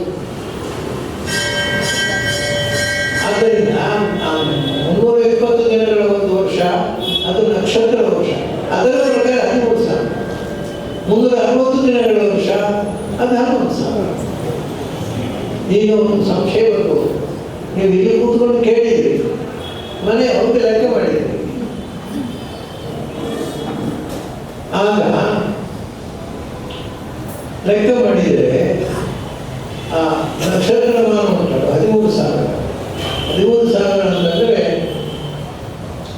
11,700 ವರ್ಷ. ತಪ್ಪೇ ನಾನೇ ಹೇಳ್ತಿದ್ದೆ 13,000 = 11,000. 11,700 ವರ್ಷ ಆಗುತ್ತೆ. 13,000 ನಕ್ಷತ್ರ ವರ್ಷ ಅಂದರೆ ಪುನಃ ಪಚಿತಿ ಆಯಿತು. ಆದರೆ ಅದಕ್ಕೊಂದು ಕಾರಣ ಏನು ಅಂದರೆ 11,700 ವರ್ಷ ಉಂಟಲ್ಲ, ಅದರಲ್ಲಿ 700 ಸೀತೆ ಭೂಮಿ ಪ್ರವೇಶ ರೇಮೆ ಸಪ್ತಶತಂ ಸಮ. ರಾಮ ಸೀತೆಯನ್ನು ಕಳ್ಕೊಂಡ ಮೇಲೆ, ಅಲ್ಲಿ ಭೂಮಿ ಪ್ರವೇಶ ಮಾಡಿ ಸೀತೆಯನ್ನು ಕಳ್ಕೊಂಡ ಮೇಲೆ 700 ವರ್ಷ ಇದ್ದ. ಅದನ್ನು ಮೈನಸ್ ಮಾಡಿದರೆ 11,000. ಸೀತಾರಾಮನು ಭೂಮಿಯಲ್ಲಿದ್ದದ್ದು 11,000. ಬರೇ ರಾಮ ಇದ್ದದ್ದು 700,000. ಒಟ್ಟು 700,000. ಹಾಗಾಗಿ ಎಲ್ಲ ಗಣಿತಬದ್ಧವಾಗಿದೆ. ಪ್ರಾಚೀನ ಹೇಳಿದ್ದೆ ನಮಗೆ ಆ ಗಣಿತವೂ ಗೊತ್ತಿಲ್ಲ, ನಮಗೆ ಓದಿದಾಗ ಅನುಭವ ಆಗಲಿಲ್ಲ. ಅದು ಓದೋದಿಲ್ಲ. ಈಗ ಪ್ರಶ್ನೆ ಏನು ಅಂದರೆ, ಸೀತೆ ಹೋದ ಮೇಲೆ 700 ವರ್ಷ ರಾಮ ಭೂಮಿಯಲ್ಲಿದ್ದಾನೆ. ಸೀತೆ ಹೋದಕ್ಕೆ ದೊಡ್ಡ ಅಪವಾದ ರಾಮನ. ಸೀತೆಯನ್ನು ಯಾರೋ ಏನೋ ಹೇಳಿದ್ರು ಅಂತ ಕಾಲಿಗಟ್ಟಿಬಿಟ್ಟ. ಯಾರೋ ಏನೋ ಹೇಳಿದ್ದಕ್ಕೆ ಕಾಲಿಗಟ್ಟಿಬಿಟ್ಟ. ವಾಲ್ಮೀಕಿ ಆಶ್ರಮದಲ್ಲಿ ಪುಣ್ಯಕ್ಕೆ ವಾಲ್ಮೀಕಿಗಳು ನೋಡಿದ್ರು. ವಾಲ್ಮೀಕಿ ಆಶ್ರಮದಲ್ಲಿ ಆಗ ಕುಶಲವರನ್ನು ಹೆತ್ತರು. ಕಥೆ ರಾಮಾಯಣದಲ್ಲಿ ಹಾಗಿಲ್ಲ. ತುಂಬ ಚೆನ್ನಾಗಿದೆ ರಾಮಾಯಣದಲ್ಲಿ. ಇಡೀ ಯಾರೋ ಹರಿಕಥೆಯವರು ನಾಟಕ ಬರೆಯವರು ಮಾಡಿದ ಅಥವಾ ರಾಮ ಸೀತೆಯನ್ನು ಕಾಡಿಗೆ ಕಳಿಸಲಿಕ್ಕೆ ಅಪವಾದ ಬಂದದ್ದು ನಿಜ. ಅಪವಾದ ಯಾರೋ ಒಬ್ಬ ಹೇಳಿದ್ದರಿಂದ ಅಲ್ಲ. ವಾಲ್ಮೀಕಿ ರಾಮಾಯಣದಲ್ಲಿ ಹೇಳ್ತಾರೆ, ರಾಮ ತಾನು, ಅದು ರಾಮಾಯಣ ಭಾಗವತಲ್ಲೂ ಇದೆ, ತಾನೇ ಗೂಢತೆಗೋಸ್ಕರ ಊರೂರ ಕಡೆ ಅಲ್ಲೆಲ್ಲ ರಾಜು ಸೀತೆಯ ಬಗ್ಗೆ ಬೀದಿಗಳಲ್ಲಿ ಮಾತಾಡಿದರು. ಯಾರು ಒಬ್ಬ ಅಲ್ಲ, ಇಡೀ ದೇಶದ ಊರುಗಳಲ್ಲಿ ಎಂಥದಾದರೂ ರಾವಣನ ಮನೆಯಲ್ಲಿ 1 ವರ್ಷ ಇದ್ದವರು ಅವಳನ್ನು ಸ್ವೀಕಾರ ಮಾಡಿಬಿಟ್ಟಾರೆ. ರಾಮ ಸರಿಯಲ್ಲ. ಇದು ಬೀದಿಗಳಲ್ಲಿ ಊರುಗಳಲ್ಲಿ ರಥ್ಯಾಸು ಗ್ರಾಮೇಶು ರಥ್ಯಾಸು ಚತುಷ್ಪಥೇಶು, ಊರುಗಳಲ್ಲಿ ಗ್ರಾಮಗಳಲ್ಲಿ ರಸ್ತೆಗಳಲ್ಲಿ ಹೀಗೆ ಆಡಿಕೊಂಡು ಕೊಡ್ತಾರೆ. ಬರ್ತೀವಿ ಇವಾಗ ಯಾರೋ ಒಬ್ಬ ಹೇಳಿದ ಅನ್ನೋ ಮಾತೆ ರಾಮಾಯಣದಲ್ಲಿ ಒಬ್ಬ ಶುರು ಮಾಡಿದ್ದು ನಿಜ. ಯಾರು ಹುಟ್ಟಬೇಕಾದ್ರೆ ಯಾರೋ ಅಪವಾದ ಹಾಕ್ಬೇಕಾದ್ರೆ. ಆದರೆ ಅದು ಅಪವಾದ ಎಷ್ಟು ಹಬ್ಬಿತ್ತು ಅಂದರೆ ಕೇರಿಗಳಲ್ಲಿ ಹೋದ್ರಲ್ಲಿ ಇದೇ ಮಾತು. ಎಂಥದಾದರೂ ಸೀತೆ ರಾವಣನ ಮನೆಯಲ್ಲಿದ್ದವಳು, ಅವಳು ಒಗ್ಗಬಾರದು. ರಾಮನಿಗೆ ಸೀತೆ ಆಗ್ತದೆ. ಈಗ ರಾಣಿ ನಿರಪರಾಧಿ, ಸೀತೆ ನಿರಪರಾಧಿ ಅಂತ ರಾಮನಿಗೆ ಗೊತ್ತಿದೆ. ಅದರಲ್ಲಿ ಜನಕ್ಕೆ ತಿಳಿಯಪಡಿಸುವುದು ಹೇಗೆ? ಅವನು ಮಾಡ್ಬೋದು. ನೀವು ಸೀತೆ ಮೇಲೆ ಅಪವಾದ ಹಾಕಿದ್ರು ನಾನು ಸೀತೆಯನ್ನು ಬಿಡೋಲ್ಲ. ಯಾಕೆ? ನನಗೆ ಸೀತೆ ನಿರಪರಾಧಿ ಅಂತ ಗೊತ್ತಿದೆ. ಅವಾಗ ಏನು ಹೇಳ್ತಾರೆ ಗೊತ್ತಾ ಜನ? ಸೀತೆಯ ಮೇಲೆ ಇಷ್ಟು ಅಪವಾದ ಇದ್ದರೂ ರಾಮ ಸೀತೆ ಬಿಟ್ಟಿಲ್ಲ ಅಂದರೆ ಅವನು ಹೆಣ್ಮರುಣ ಅಂತ ಹೇಳ್ತಾರೆ. ಹೆಂಡತಿಯ ಮೇಲೆ ಪ್ರೀತಿಯಿಂದ ಹೀಗೆ ಮಾಡಿದ ಅವರು ರಾಮನಿಗೆ ಅಪವಾದ ಬರುತ್ತೆ. ಮತ್ತೆ ಏನು ಮಾಡಬೇಕು? ಸೀತೆಯನ್ನು ನಿಮಗೆ ಬೇಡ ಅಂದರೆ ನಾನು ನಿಮಗೆ ಸೀತೆ ಬೇಡ ಅಲ್ವಾ, ನಾನು ರಾಜ್ಯ ತಯಾರು ಮಾಡ್ತೇನೆ ಅಂತ ಸೀತೆ ಜೊತೆಗೆ ರಾಜ್ಯ. ಆವಾಗಲೂ ಅವನು ಹೆಣ್ಮರುಣ ಅಂತ ನೋಡಿ, ಹೆಂಡತಿಗೋಸ್ಕರ ರಾಜ್ಯ ಅಂತ ಆಗಿಬಿಟ್ಟ. ತಪ್ಪು ಮಾಡಿದ ಹೆಂಡತಿಯನ್ನು ರಕ್ಷಣೆ ಮಾಡಿದ. ಒಂದೇ ಒಂದು ವಿಧಾನ, ಈ ಅಪವಾದ ಹೋಗುವ ತನಕ ಸೀತೆಯನ್ನು ದೂರ ಇಡಬೇಕು. ಅಂದರೆ ಜನರಿಗೆ ಸೀತೆ ನಿರಪರಾಧಿನಿ ಅಂತ ಮನವರಿಕೆ ಆಗುವ ತನಕ ಸೀತೆಯನ್ನು ಅರಮನೆಯಿಂದ ದೂರ ಇಡಬೇಕು.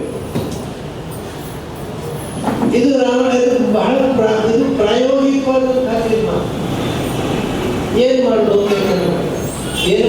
ಯೋಚನೆ ಮಾಡಿ ವಾಲ್ಮೀಕಿ ಆಶ್ರಮದ ಹತ್ತಿರ ಸೀತೆಯನ್ನು ಬಿಟ್ಟರೆ ವಾಲ್ಮೀಕಿಗಳು ಸೀತೆಯನ್ನು ಸಾಕ್ತಾರೆ. ಮತ್ತು ವಾಲ್ಮೀಕಿಗಳು ಬಂದು ಸಮಾಜದಲ್ಲಿ ಸೀತೆ ನಿರಪರಾಧಿನಿ ಅಂತ ಹೇಳಿದರೆ ಜನ ಹೋಗ್ತಾರೆ. ಇಷ್ಟೆಲ್ಲ ಯೋಚನೆ ಮಾಡಿ ಲಕ್ಷ್ಮಣನನ್ನು ಕರೆದು ವಾಲ್ಮೀಕಿ ಆಶ್ರಮದ ಬಳಿ ಬಿಟ್ಟು ಬಾ ಅಂತ ಹೇಳ್ತಾರೆ. ರಾಮ ಕಾಡಿನ ಬಿಟ್ಟು ಬಾ ಅಂತ ವಾಲ್ಮೀಕಿ ಆಶ್ರಮದ ಬಳಿ ಬಿಟ್ಟು ಬಾ. ಅದು ಯಾಕೆಂದ್ರೆ ವಾಲ್ಮೀಕಿ ರಕ್ಷಣೆ ಇರ್ತಾರೆ ಮತ್ತು ವಾಲ್ಮೀಕಿಗಳು ಹರಬೇಕು. ನಿರ್ಭರ ಸೀತೆ ಅವರು ಘೋಷಣೆ ಮಾಡಿದರೆ ಇಡೀ ಸಮಾಜ ಒಪ್ಪುತ್ತೆ, ದೇಶ ಒಪ್ಪುತ್ತೆ. ಇದು ರಾಮನ ಯೋಜನೆ. ಆಮೇಲೆ ಅಷ್ಟೇ ಅಲ್ಲ, ರಾಮನಿಗೆ ಸೀತೆಯಲ್ಲಿ ಇದ್ದದ್ದು, ಆಮೇಲೆ ಅಲ್ಲಿಯ ಮಕ್ಕಳು ಹುಟ್ಟಿದ್ದು, ಅವು ಬೆಳೆದದ್ದು ಎಲ್ಲವೂ ವಾರ್ತೆ ಬರ್ತಿದೆ. ಆದರೆ ಹೇಳುವಂಗಿಲ್ಲ, ನಮಗೆ ಗೊತ್ತಿದೆ ಅಂತ ಹೇಳುವಂಗೆ ಇಲ್ಲ, ರಾಜಕೀಯ ಇಲ್ಲ. ನನಗೆ ಸೀತೆ ಎಲ್ಲಿದ್ದಾಳೆ ಗೊತ್ತಿಲ್ಲ ಅಂತಲೇ ಕೂತ್ಬಿಟ್ಟ. ಕಡೆಗೆ ಒಂದು ದಿವಸ ಈ ಯಜ್ಞದಲ್ಲಿ ವಾಲ್ಮೀಕಿಗಳ ಜೊತೆಗೆ ಸೀತೆ ಬರಬೇಕು. ಆಮೇಲೆ ಸೀತೆ ನಿರ್ಮಲ ದಣಿಯಿಂದ ಘೋಷಣೆಯಾದಮೇಲೆ ನಾವು ಅವಳನ್ನು ಸ್ವೀಕಾರ ಮಾಡಬೇಕು ಅಂತ ಮೇಲಾಯಿತು. ಆದರೆ ಸೀತೆ ಭೂಮಿ ಪ್ರವೇಶ ಮಾಡಬೇಕು. ತಾಯಿ ನನಗೆ ಅಪವಾದ ಒಂದು ಬದುಕೋ ಇಷ್ಟ ಇಲ್ಲ, ನಾನು ಸ್ವೀಕಾರ ಮಾಡೋದು ಹೇಳಿಬಿಟ್ಟು ಅವಳು ಭೂಮಿ ಪ್ರವೇಶ ಮಾಡಿ. ಆ ಭೂಮಿ ಪ್ರವೇಶ ಮಾಡಿದ ಮೇಲೆ ಯಜ್ಞ ಮುಗಿದ ಮೇಲೆ ರಾಮ 200 ವರ್ಷ ಭೂಮಿ ಆಗಿದೆ. ತೆಲುಗಿನಲ್ಲಿ ಒಂದು ಪುಸ್ತಕ ಬರೆದಿದ್ದಾಗಿದೆ ರಾಮಾಯಣದ ಮೇಲೆ. ಆ ಪುಸ್ತಕ ಬರೆದವರು ರಾಮನಿಗೆ ಸೀತೆ ಒಬ್ಬಳೇ ಅಲ್ಲ, ತುಂಬ ಜನ ಹೆಣ್ಣಂದಿರಿದ್ದಾರೆ. ತಮಾಷೆ ಅಂದರೆ ಅವರು ಯಾರದೋ ಕತೆ ಕೇಳಿದ್ರು ಅಥವಾ ರಾಮಾಯಣದ್ದು ಓದಿದ್ರು ಏನೋ ಬೆಳವಣಿಗೆಯಾಗಿದೆ. ರಾಮ ಕೊನೆಗೆ ಯಜ್ಞ ಮಾಡ್ತಾನೆ, ಸೀತೆ ಭೂಮಿ ಪ್ರವೇಶ ಮಾಡಿದ್ದೇವೆ. ಆವಾಗ ಆ ಪರಿಸರದ ಅಲ್ಲಿರ್ತಕ್ಕಂಥ ಯಾಜ್ಞಿಕರು, ಪುರೋಹಿತರು, ಋಷಿಗಳು ಹೇಳ್ತಾರೆ, ಯಜ್ಞ ಮಾಡುವಾಗ ಜೊತೆಗೆ ಸಹಧರ್ಮಿಣಿ ಇರಬೇಕು. ಆ ಸಂಕಲ್ಪ ಮಾಡಲಿಕ್ಕೆ ಸಹಧರ್ಮಿಣಿ ಇಲ್ಲ, ನೀನು ಯಜ್ಞ ಹೇಗೆ ಮಾಡ್ತೀವಿ? ಅದಕ್ಕೆ ರಾಮ ಹೇಳ್ತಾರೆ, ನೀವು ಯಜ್ಞಗಳಲ್ಲಿ ಹೇಗೆ ಮಾಡ್ತೀರಿ? ಯಜ್ಞದ ಕ್ರಮ ಇದೆ. ಯಜಮಾನ ಹೊರಗೆ ಹೋಗಬಾರ್ದು. ನಿಮ್ಗೆ ಗೊತ್ತಿದೆ, ಸಂಕಲ್ಪ ಮಾಡಿ ಹೋಗಿಬಿಡ್ತಾನೆ ಯಜಮಾನ. ಸಂಕಲ್ಪ ಮಾಡಿ ಮೊದಲು ಕೃಷ್ಣಾರ್ಪಣೆ ಕಲಿಗೆ ಬರ್ತೇನೆ ಅಂತ ಅಲ್ಲಿ ಕೂತ್ಬಿಟ್ಟು ಅವರಿಗೆ ತಾಳ್ಮೆ. ಅದಕ್ಕೆ ಹಿಂದೆ ಏನಿತ್ತು ಅಂದರೆ ಯಜಮಾನ ಪರಸ್ಪರ ಯಜಮಾನನ ಆಸನದಲ್ಲಿ ಒಂದು ದರ್ಭಪುಷ್ಟಿ ಇರ್ತಿತ್ತು. ಅವನು ಬರೋವರೆಗೆ ಅದು ಯಜಮಾನನ ರೆಪ್ರೆಸೆಂಟೇಟಿವ್. ಆಮೇಲೆ ಅವನು ಬಂದು ಕೂತ್ಕೊಳ್ಳಿ. ಹಾಗೆ ಏನಾದರೂ ವಿಧಾನ ಇರುವ ಅಂತಾರೆ ರಾಮ. ಹಾಗೆ ಹೆಂಡತಿ ಬಂದು ಒಂದು ದರ್ಭಪುಷ್ಟಿ ಇರ್ಬೋದು. ನಾನು ಬೇರೆ ಮದುವೆ ಆಗೋದು, ಅದು ಬೇರೆ. ಕಡೆಗೆ ನಾವು ಏನು ಮಾಡ್ತಾನೆ, ಸೀತೆಯ ಬಂಗಾರದ ಪ್ರತಿಮೆಯನ್ನು ತರಿಸಿ ಅಲ್ಲಿಂದ ಏನು ಮಾಡ್ತಾನೆ ಅಂತ ಮದುವೆ ಮಾಡಿಕೊಳ್ಬೋದು. ಪ್ರಾಯ ಆ ತೆಲುಗಿನ ಆಥರು ಅದನ್ನು ಓದಿಲ್ಲ. ಈಗೆಲ್ಲ ಏನು ಅಂದರೆ ಹೊಸ ಹೊಸ ಭಗವಾನರು ಹೋಗ್ತಿದ್ದಾರೆ, ಅವರಿಗೆ ಅಪಾರ್ಥಗಳಾಗೋದು, ಸರಿಯಾದ ಅರ್ಥ ಆಗೋದೇ ಇಲ್ಲ. ಎಲ್ಲ ಅಪಾರ್ಥ ಮಾಡಿಕೊಂಡು ಹುಚ್ಚು ಬರೆಯೋದೇ ಅವರಿಗೆ. ಯಾಕೆಂದರೆ ಸಂಸ್ಕೃತವೇ ಬರೋಲ್ಲ, ಸುಮ್ಮನೆ ಹುಚ್ಚು ಬರೀತಾರೆ. ಹಾಗೆ ರಾಮಚಂದ್ರ ಕೊನೆಯ ತನಕ ಏಕವರ್ಗೀಯ ಪ್ರಸ್ಥಾನ ಆಗಿದೆ. ಅವನಲ್ಲಿ ಬಂದ ದೊಡ್ಡ ಅಪವಾದ ಇದು. ಸೀತೆಯನ್ನು ನಿರ್ದಯವಾಗಿ ಗಾಡಿ ಕಳಿಸಿದ. ಅವನೇಂಥ ಗಂಡ, ಅವನು ನಿರ್ದಯ ಮಾಡಲೇ ಇಲ್ಲ. ವಾಲ್ಮೀಕಿ ಆಶ್ರಮದ ಬಳಿ, ವಾಲ್ಮೀಕಿ ಆಶ್ರಮದಲ್ಲಿ ಅವರನ್ನು ಯಾರಾದರೂ ಕರ್ಕೊಂಡು ಹೋಗುವ ತನಕ ದೂರದಲ್ಲಿ ನಿಂತು ನೋಡಿ ಅವರ ಬನ್ನಿ ಅಂತ ಹೇಳಿರ್ತಾನೆ ಲಕ್ಷ್ಮಣ. ನನಗೆ ಎಲ್ಲಿಯೂ ರಾಮ ತಪ್ಪಾಡಿ ಇನ್ನೊಂದು ಕಡೆ ವಾಲಿಯನ್ನು ಮರೆಯಲ್ಲಿ ನಿಂತುಕೊಂಡ ಎನ್ನುವುದು ಅಪವಾದ. ರಾಮಾವತಾರದಲ್ಲಿ ಇರುವ ಆಕ್ಷೇಪಗಳು ವಾಲಿಯನ್ನು ಮರೆಯಲ್ಲಿ ನಿಂತುಕೊಂಡ. ವಾಲಿಯನ್ನು ಮರೆಯಲ್ಲಿ ನಿಂತುಕೊಂಡದ್ದು ಎರಡು ಕಾರಣಗಳಿವೆ. ಅದಕ್ಕೆ ಕೆಲವರು ನಮ್ಮ ಯಕ್ಷಗಾನದವರು ವಾಲಿ ಎದುರಿಗೆ ಯಾರು ಹೋಗ್ತಾರೋ ಅವರ ಶಕ್ತಿಯೆಲ್ಲ ವಾಲಿಗೆ ಬಂದುಬಿಡುತ್ತೆ, ಏನೇನೋ ಹೇಳ್ತಾರೆ. ಅದು ಯಾವುದು ರಾಮಾಯಣದಲ್ಲಿ ಆಗಿಲ್ಲ. ವಾಲಿ ಯಾಕೆ ವಾಲಿ ಎದುರು ಬರಲಿಲ್ಲ ಅಂದರೆ ರಾಮನಿಗೆ ವಾಲಿಯನ್ನು ಕೊಲ್ಲುವುದು ಅವಶ್ಯಕ. ಸುಗ್ರೀವನಿಗೆ ಪ್ರೊಟೆಕ್ಷನ್ ಕೊಡಬೇಕು. ಯಾಕೆಂದರೆ ಸುಗ್ರೀವನಿಗೆ ಮಾತು ಕೊಟ್ಟಿಲ್ಲ, ನಿನ್ನ ಅಣ್ಣ ನಿನ್ನನ್ನು ಹೊರದಬ್ಬಿದ್ದಾನೆ, ಅದು ತಪ್ಪು. ಹೊರದಬ್ಬಿ ನಿನ್ನ ಹೆಂಡತಿಯನ್ನು ತನ್ನ ಬಳಿ ಇಟ್ಕೊಂಡಿದ್ದಾನೆ. ಹಾಗಾಗಿ ಅವನ ಅಪರಾಧಿ, ಅವನಿಗೆ ಶಿಕ್ಷೆ ಕೊಡ್ತೇನೆ. ಮಾತು ಕೊಟ್ಟದ್ದು ಒಂದೇ ಅಲ್ಲ. ವಾಲಿಯನ್ನು ರಾಮ ಯಾಕೆ ಬಂದದ್ದು ಅಂದರೆ ಬಹಳ ದೊಡ್ಡ ಕಾರಣ ಹೊಂದಿದೆ. ವಾಲಿಗೂ ರಾಮ ನೀವೊಂದು ಒಪ್ಪಂದ ಆಗಿದೆ.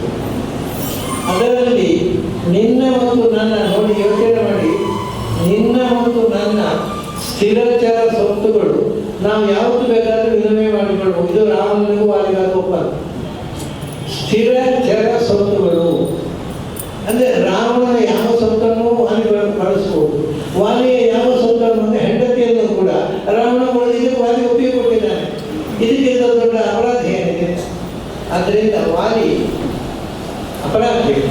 ರಾವಣನಷ್ಟೇ ಅಪರಾಧಿ. ಹಾಗಾಗಿ ವಾಲಿಗೆ ಶಿಕ್ಷೆ ಕೊಡಬೇಕು.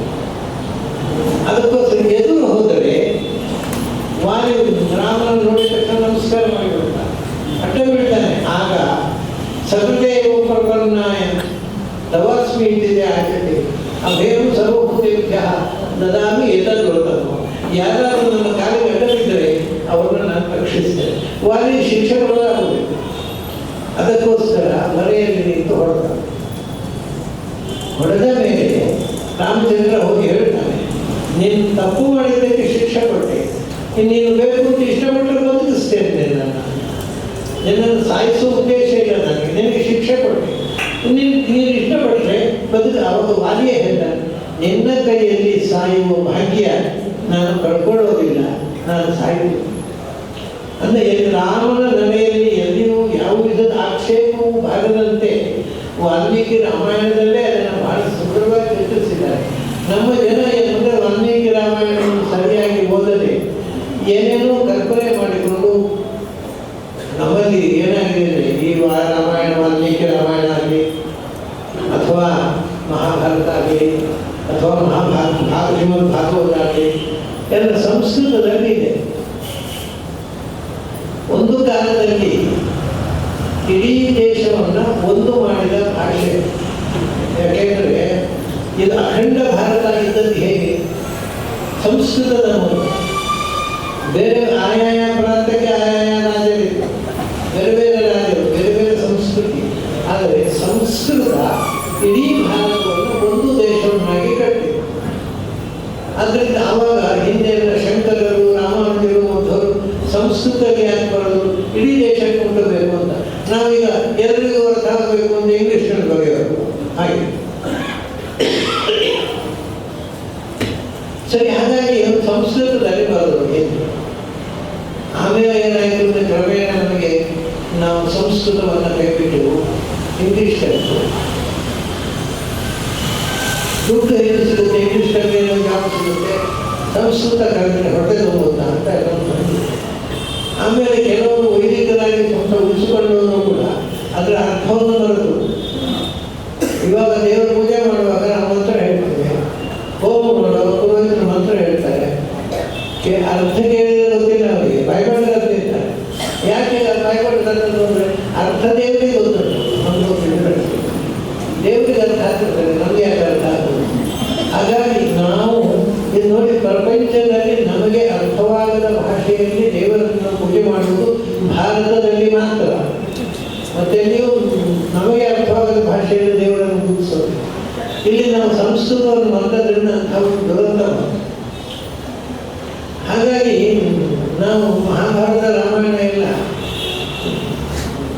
ಯಾವುದೋ ಅನುವಾದ ನೋಡಿ ಅದರ ಅರ್ಥ ತಿಳ್ಕೊಳ್ಳೋದು. ನಮಗೆ ಸಹಜವಾಗಿ ರಾಮಾಯಣ ಮಹಾಭಾರತ ಅಂತ ಆಗುವುದಿಲ್ಲ, ಸಾಮಾನ್ಯ. ಅದನ್ನು ಏನೇನೋ ಅರ್ಥಗಳು, ಏನೇನೋ ಅಪಾರ್ಥಗಳು, ಏನೇನೋ ಅಪವ್ಯಾಕರಣ. ನಾನು ಆಗ ಹೇಳಿದೆ, ಸಂಸ್ಕೃತ ವ್ಯಾಖ್ಯಾನಕಾರರೇ ತುಂಬ ತಪ್ಪರ್ಥ ಬರಲಿದ್ದಾರೆ ರಾಮಾಯಣ. ಹಾಗಾಗಿ ಇವೆಲ್ಲ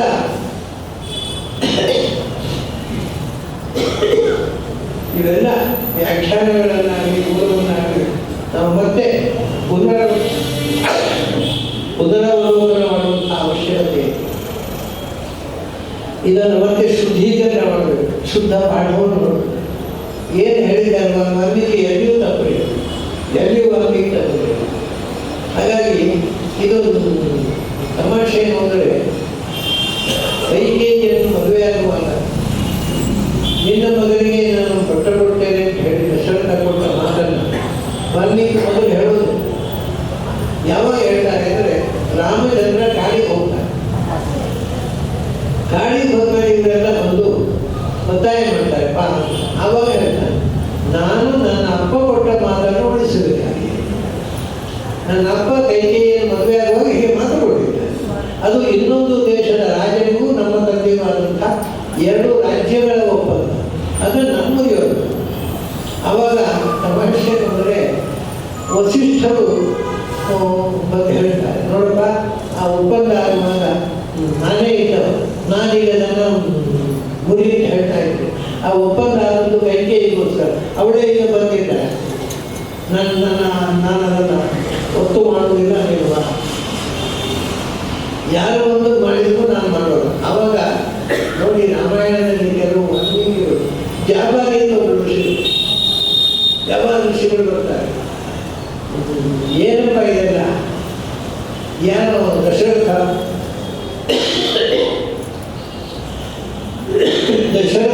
ಸತ್ತು ಹೋಗಿದ್ದಾರೆ ಎಂದು ಅವರು ಮಾತ್ರ ನೀ ಯಾಕೆ ಪಾಲಿಸಬೇಕು? ಅಲ್ಲಪ್ಪ, ದಶರಥ ಸತ್ತು ಹೋದರೆ ಇವತ್ತಿಗೂ ಅವನಿಗೆ ನಾವು ಪಿಂಡ ಹಾಕ್ತಾ ಇದ್ದೇವೆ. ಅದಕ್ಕೆ ಅವರು ಹೇಳ್ತಾರೆ, ಪಿಂಡ ಹಾಕುವುದು ಯಾರು ಯಾರಿಗೆ ಪಿಂಡ ಹಾಕುವುದು? ದೇವಲೋಕದಲ್ಲಿರುವ ತಂದೆಗೆ ಭೂಲೋಕದಲ್ಲಿರುವ ಮಗ ಪಿಂಡ ಹಾಕುವುದ? ಹಾಗಾದ್ರೆ ಒಂದು ಕೆಲಸ ಮಾಡುವ. ಇದು ಬಹಳ ತಮಾಷೆ ಅಂದರೆ, ನದು ಪ್ರತ್ಯಕ್ಷನ ಭವಿ ಬಹಳ ಅದ್ಭುತ ಇದೆ. ವಾಲ್ಮೀಕಿ ಹೇಳಿದ ಮಾತು. ಏನೋ ನಮ್ಮ ಹುಡುಗರು ಬೊಂಬಾಯಿಯಲ್ಲಿ ಕೆಲಸ ಮಾಡ್ತಾ ಇದ್ದಾರೆ. ಅವರಿಗೆ ಹೇಳಿ, ಬೊಂಬಾಯಿಯಲ್ಲಿ ಹೋಟೆಲ್ಗೆ ಹೋಗಬೇಡ, ಮತ್ತೆ ನಾವಿಲ್ಲಿ ಪಿಂಡ ಹಾಕ್ತೇವೆ ನನಗೆ. ಅಲ್ಲಪ್ಪ, ಇಲ್ಲಿ ಪಿಂಡ ಹಾಕಿದ್ರೆ ಬೊಂಬಾಯಿ ಅಲ್ಲ, ಇಲ್ಲಿ ಪಿಂಡ ಹಾಕಿದ್ರೆ ದೇವಲೋಕ ಹೋಗೋಣ ಅಂತಿನ ಹತ್ತಿರ ಬೊಂಬಾಯಿಗೆ ಹಾಕೋದು. ಅದರಲ್ಲಿ ಎಲ್ಲ ಹೊಟ್ಟೆ ಹೊರೆಯುವ, ಬದುಕಲಿಕ್ಕೋಸ್ಕರ ಹೊಟ್ಟೆ ಹೊರೆಯುವ ಮಂದಿಗೆ ಬೇಡ ಅಂತ, ಅದನ್ನೆಲ್ಲ ನಂಬಬೇಡ ಬಾ ಅಂತ ಹೇಳ್ತಾರೆ. ಜಾಬಾಲಿ ಅದು ಎಷ್ಟು ಎಷ್ಟು ಆಸ್ಪೆಕ್ಟ್ಗಳಿಂದ ರಾಮನ ಕ್ಯಾರೆಕ್ಟರ್ ಎಷ್ಟು ಚಂದ. ಅದಕ್ಕೆ ರಾಮ ಒಂದು ಪ್ರಶ್ನೆ ಹೇಳ್ತಾರೆ, ನೀವು ನಾಸ್ತಿಕ್ಯವಾದವನ್ನು ನನ್ನ ಹತ್ರ ಮಂಡಿಸಿರಿ, ಇದೆಲ್ಲ ಅರ್ಥ ಇಲ್ಲ. ಈ ಆಸ್ತಿಕ್ಯ ದೇವರನ್ನು ನಂಬೋದು, ಜನ್ಮಾಂತರವನ್ನು ನಂಬೋದು, ಸ್ವರ್ಗ ನರಕಗಳನ್ನು ನಂಬೋದು, ಅದರಿಂದ ಪಿಂಡ ಹಾಕೋದು, ಇದೆಲ್ಲ ಹೊಟ್ಟೆ ಹೊರೆಯುವ ವಿಧಾನ, ಇದನ್ನು ನಂಬೋಣ ಅಂತ ಹೇಳಿದೆ. ಅಂದರೆ ನಾನೊಂದು ಪ್ರಶ್ನೆ ಕೇಳಿಲ್ಲ ಅಂತಾನೆ ರಾಮ. ನೋಡಿ ಚಂದ ಅಂದರೆ ಅವನು ಕೇಳ್ತಾನೆ, ಇದು ನೀವು ನಂಬಿ ಹೇಳೋದು, ನನ್ನನ್ನು ನಂಬಿಸ್ಲಿಕ್ಕೋಸ್ಕರ ಹೇಳೋದು, ಇಷ್ಟೇ. ನೀವು ನಂಬಿ ಹೇಳೋದು ಅಥವಾ ನನ್ನನ್ನು ನಂಬಿಸಲಿಕ್ಕೋಸ್ಕರ ಹೇಳೋದು. ಯಾಕೆ ಅಂದರೆ ಇಲ್ಲಿ ಬರೋ ಮುಂಚೆ ದಶರಥನಿಗೆ ಪಿಂಡ ಹಾಕಿದ ಪುರೋಹಿತರೇ ಜಾಬಾಲಿ.